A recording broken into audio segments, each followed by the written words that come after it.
Alô, amigos do Boca no Trombone Brasil no Facebook. Estamos aqui na Praça do Correio, em Uberaba, para contar a história desse edifício Everest. Na história de Uberaba, houve momentos em que algumas coisas deram tão errado que chegou a suspeitar que havia alguma praga ou maldição atrapalhando o progresso local. Um dos casos mais emblemáticos foi o edifício A Equitativa, aquele que deveria ter sido um dos primeiros e o mais moderno arranha-céu do interior de Minas Gerais, transformou-se de sonho em pavoroso esqueleto que por décadas assombrou o centro da cidade.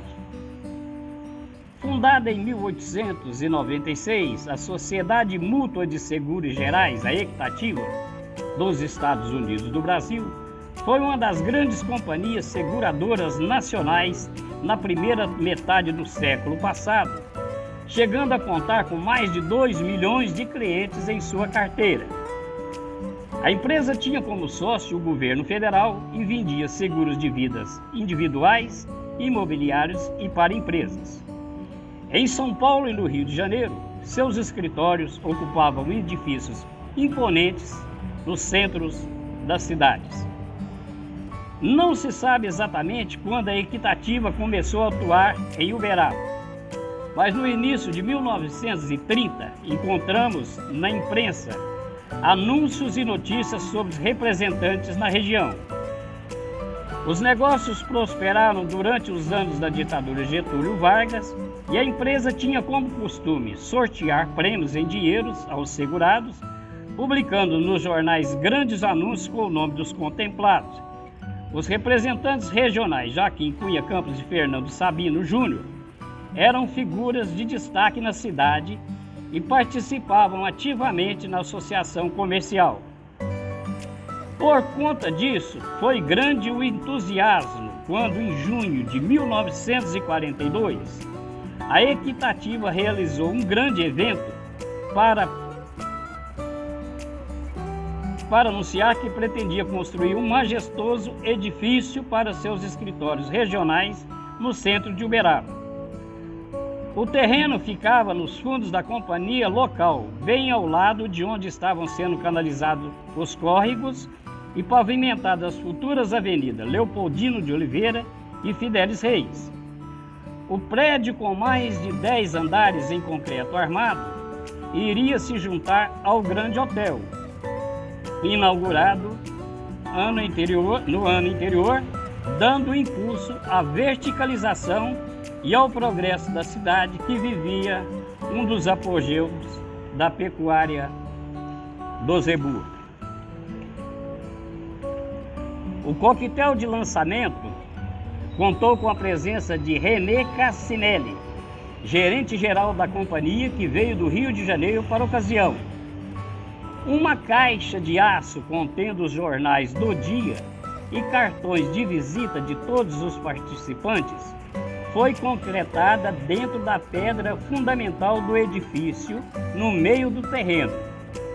Matérias de páginas inteiras com fotos dos eventos estamparam os jornais nos dias seguintes.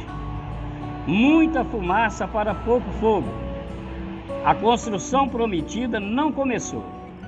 A entrada no Brasil na Segunda Guerra e a crise do zebu em 1944 e o fim do governo Vargas congelaram o projeto. Nova tentativa foi feita 10 anos depois. Em maio de 1952, Getúlio era novamente presidente, dessa vez pelo voto. Ele, o governador Juscelino Kubitschek, vieram à cidade para inaugurar a exposição e aproveitaram para relançar em grande estilo o prédio rebatizado como Edifício Getúlio Vargas. Dessa vez havia plantas, desenhos e maquetes do arranha-céu e apresentava linhas modernas e conceitos sofisticados para épocas.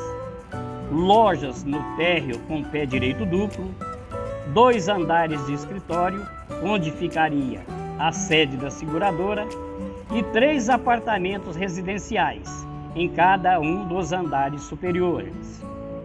No 11º piso, um amplo salão com uma marquise de formato irregular, rodeada por um terraço-jardim semelhantes aos projetos de Artacho Jurado, que fazia sucesso em São Paulo no início dos anos de 1950. De novo, muito barulho e pouca ação.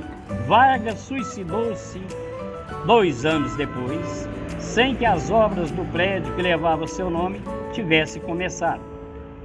Somente em 1955 foram concluídas as fundações. Nos 2 anos seguintes, os andares foram sendo erguidos e no final de 1957, a Equitativa instalou-se provisoriamente no andar térreo e colocou à venda os primeiros apartamentos.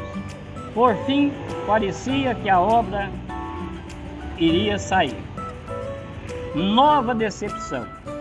A seguradora entrou em uma crise financeira e não concluiu as obras. Em 1966, o governo militar encerrou as atividades da empresa, dando início a uma longa liquidação judicial, atrasada por processos trabalhistas. O prédio inacabado passou por décadas seguintes em abandono, servindo de outdoor para anúncio de uma marca de televisores. Somente em 1977, as obras foram retomadas.